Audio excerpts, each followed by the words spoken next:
สบายดีสวีดับอดว่าไรคือเขาล่ะพี่น้องที่แรกว่าจิลดหุ่นว่าจิบ่กินเขาวย่ำแรงก็ได้ว่าจิมดกินเขาวเย็นแล้วบ้านนี้สาวมนถามคำเดียวท่านแต่ว่า เจ้าเป็นยังไงเราเวทเจ้าอยากกินเขาวว่าท้องกับไหลมันป่วนเลยปึ๊ดปัดขึ้นมาในคำเบาก็เลยต้องบังคับขี่ขามาเห็นแนวกินได้กินพี่น้องเลยเต็มใจเห็นว่าขี่ขาบ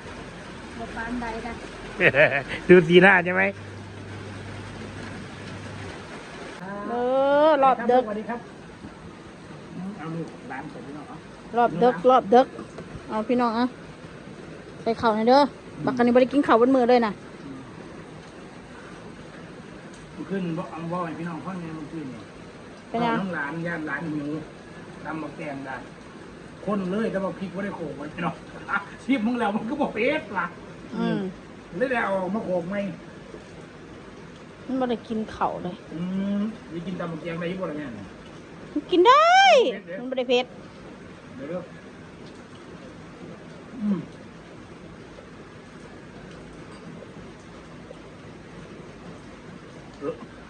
กัดมือไว้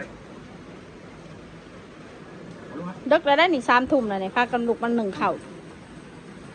อยากกินอันนี้แล้วพี่น้องน้องให้ด่ามากไปเลยร้านอยากกินโอ้อยากยิบเองมั้ง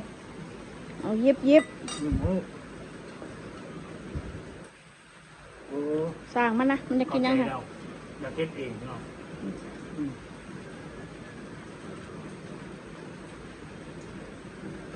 น้องเมฆเดี๋ยวนี้กันดีขึ้นนิ่งขึ้นหลายรู้เรื่องรู้เรื่องเสียแต่แนวเดียวแหละ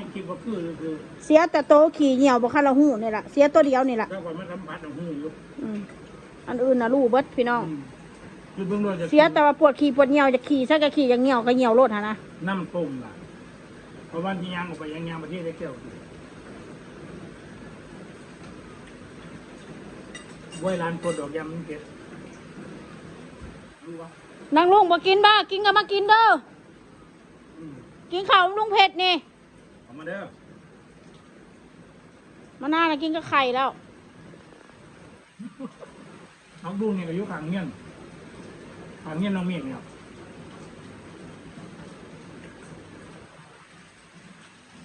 ปลามนไปเก็บ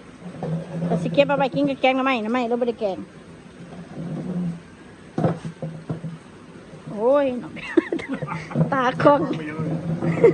ขอโทษขออภัยตาคงชินัง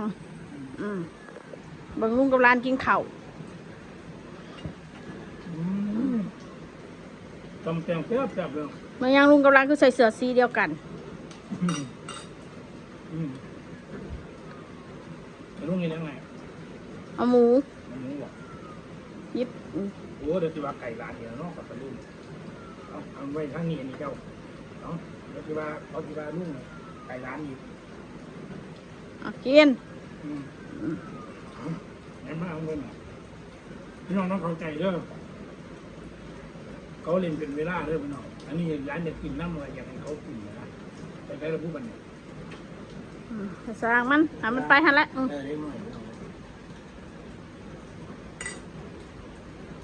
แต่แม่เมื่อบ่กินข้าวเลยกินแต่แนวกินบ่กินข้าวก็บ่ได้หิวดอกพี่น้องเอ้ยกินอยู่เบิดมื้อมันคือกันนี่มาหน้าเขาบอกว่ากินข้าวเลยมันเป็นน้ำข้นคิดของเขาคือน้ำแม่คือน้ำมันหน้ากินเจ้าอ่ะอยู่กับเจ้าบ่กินข้าวเลยบ่ลูกนะกินมื้อละค่ะมันอยู่น้ำแม่ฉันไม่หิวแต่จะข้าวไปซื้อเองทุกอย่างเด้อพี่น้องเด้อเขาไม่เงี้ยน้องมันเด้อเขาไปซื้อมาไว้มีคนว่าอยู่อันซูในเฮ็ดปานเฮือนจะคล้องนะว่าสั่นเอาคือทุกอย่างมึงเสงอนะคนคอมเมนต์นี่เสงอแห้งกันเลยคือร้านกินต้องขนมต้องกินรับไก่ไม่เงื่อนก่อนคือไหมเสงอแห้งกันดีคนคอมเมนต์นะเฮ็ดปานเฮือนซูนะว่าสั่นเอาก็กูมาเบิ่งหลานซื้อสิว่าแนวใดซื้ออีกต่างหากของน้องซื้อไว้ก็มีอยู่ค่ะสิว่าเฮือนน้องก็คือเฮือนจะคล้องมันก็บ่แม่นเนาะก็เฮ็ดแนวใดเนาะกับพี่น้องกันกับมีกันอยู่แค่นี้จักซูซิว่าเห็นยังแบบนั้นทำเหมือนบ้านซูเลยเนาะเพิ่นว่าได้เอากับกูบ่ได้เอาบ้านญาติซูมาอยู่ได้ล่ะเขากูสิตอบนะเพื่อนกับเพื่อนน้องกูเองได้ล่ะเขาให้กูอยู่เขาต้องเบาดัดไว้เพราะว่าต้องมีคนมาค่าน้ำค่าไฟถ้าสิเอากูก็ให้ ถ้าว่ากูมาใส่น้ำใส่ไฟฟรี ตรงนี้ กูก็เอาให้แต่นอนโรงแรมนอนรีสอร์ทกันยังนอน ตรงนี้คนเบาเท่ดึกดื่นไม่ใช่ของมึงเนี่ยยังขึ้นมาทำกินกันดีกว่า อ้าวบ่ได้ดึกดื่นได้กินตั้งแต่5 โมงแรงพู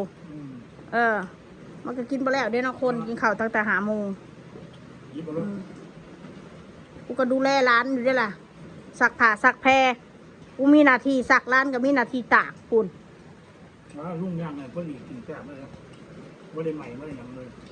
งามมื้อเช้าลุงเพชรลุงหนึ่งเข่าว งาน นั่งลุงล่างถ้วย ไม่ได้หยังเลย ล่างถ้วยปลามนก็ล่างมันคำนี่บืนเช้าแล้วให้เพิ่นล่างเฮ็ดแนวกินล่ะปลามนเป็นคนเฮ็ดว่าจังได้ซะน้องกันก็อาศัยกันจังซี่แหละ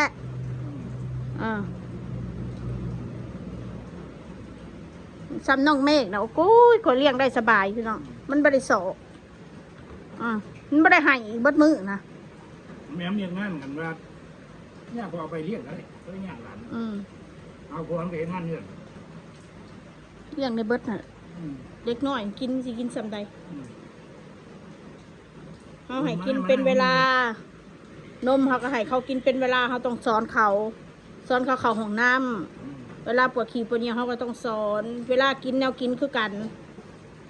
บ่แม่นนมอยากกินจอกกินกับบ่ได้ขอบ่เฮ็ดแบบนั้น ต้องเป็นเวลามาหน้าน้อยถือกฎระเบียบเด็กกับข่อยถ้าสินอนได้จังกินนมนะถ้าบ่นอนคือบ่ให้กินเขาบอกเลย ถ้ายังไม่นอนห้ามกินนมเขาว่าเขาสิมีกฎระเบียบกับเรามื้อหนึ่งบ่เกิน3 กล่องเดียวนี่เพราะว่าเขาใหญ่แล้วถ้าแต่เขากินข้าว3 กล่องนั่นก็ยังหลายแล้วว่าซั่นซะนอกจากเขาบ่กินข้าวแล้วให้เขากินอยู่อันนี้ข้าวก็กินนมก็กินมันก็บ่ไหวเนาะเขาต้องฮัดมาหน้าในกฎระเบียบได้กับแม่แม่นพอได้อยากกินยำใดเจาะอยากกินยำใดเจาะนมก็ซื้อ2 แพ็คนะผู้แหละเกือบ2 อาทิตย์จังเบิดติดกลัว ถามว่าเจ้าบ่หิวของว่าไปทำงานคนเดียวบ่ได้อีก ห้องน้ำนี่คือกันธรรมดานี่ต้องฮัดแล้วนี่ซื้อสักโคกหน่อยมาให้เขานั่งสอนเขาละเปิดการ์ตูนเปิดอันคลิปเด็กน้อยที่เขาเข้าห้องน้ำนะมาหน้านะค่อยฝึกแบบนั้นแล้วเขาเปิดอันคลิปที่เขาจะเข้าห้องน้ำได้ให้มาหน้าไปโรงเรียนวิธีไปโรงเรียนเขาสิหูเลยมาหน้านะตื่นเช้ามาสิอาบน้ำแปรงฟันแต่งชุดไปโรงเรียนเขาสิหูนี่เพิ่งอายุเด็กๆคนเขาก็ได้เรียนเนี่ยมันให้เขาก็ได้เรียนแบบเขาไปในห้องมาหน้าก็ได้แท็บเล็ตน้องเมฆก็ได้มืดซื้อแล้วก็ว่าเราจัดการของมันแล้ว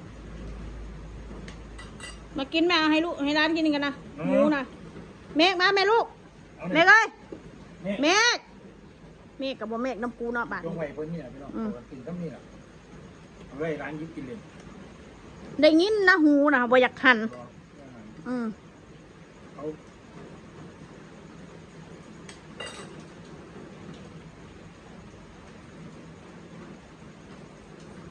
เลยจะมันเที่ยวเนี่ย8ผมนอนกินคนเด้อมันฮอด10บ่ฮอด10หันเช้าอีมาได้ก็ปืนบอก อ้าวคลิปเฮาต้องเฮ็ดฮอด10แล้วเนาะเฮ็ดดัง8 7หาเว้าเป็นไปได้คลิปยาวซะได้ยิ่งดี อันนี้ความกินขยะ เฮ็ด20 นาทียิ่งดีคลิปนี่ก็คงก็การวันนี้ซื้อไว้ให้น้องมันด่าคนเนี้ย โอ้ยก็ซื้อหั่นล่ะเนาะกระแดกแป้งนัวซื้อมาถิ่มไว้ไปมาแดกอย่างวันร้านเกี่ยวกับคนมาแดกแดกข้าวมื้อละโลอ่ะงานภาษาบ้านเนาะนั่นแหละเป็นคนกินข้าวไหลช่วงนี้คอยอ้วนมากินข้าวไหลคือผมว่าคนทั้งคนหนึ่งกินตำแกงเมื่อจานเมื่อดองเงินไปแกงมือใหญ่เนี่ยกินข้าวแซ่บไปเนาะ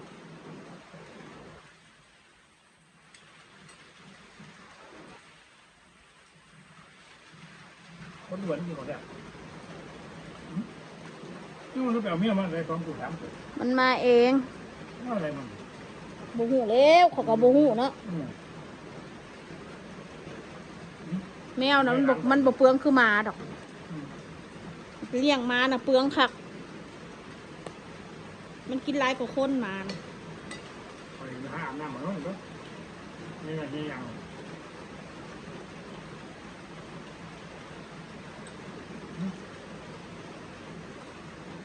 น้องไปหาปล่อยของร้าน แต่คนตำรวจเขาเต็มร้อยเรื่อง เมฆงานไปอยู่น้ำหวยคนตำรวจเต็มร้อย ก่อน